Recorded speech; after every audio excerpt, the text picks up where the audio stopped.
Now we are going to discuss a very basic program of classifiers basic, as we are going to use multinomial on a huge data set. So we must know about few functions which are there.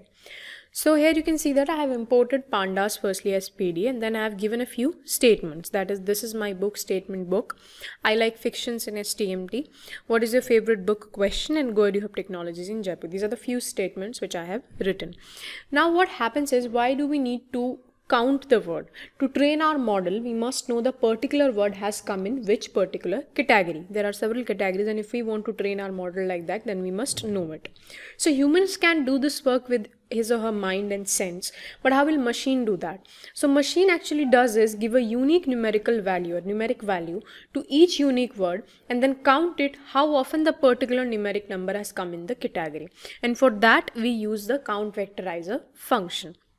Here you can see, firstly we have fit the rows, transform using the transform functions, we have transformed the rows, and then we have calculated the shape, and then we have printed the array. In form of array we have printed it. So here you can see that each particular word which is there, this is my books STMT, all have been given a unique numeric number, and that are not in order. It can be anything given according to the machine only.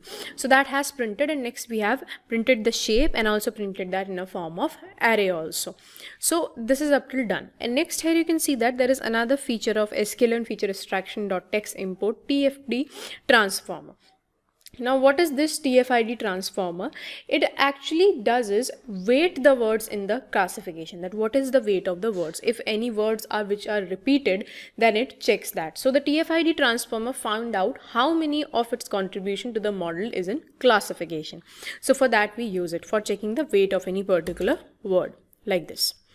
For checking the weight of word, that how many times it has been repeated, or it has been repeated the multiple times or not. So in basic simple done, it is to do the weight of the words in the classification.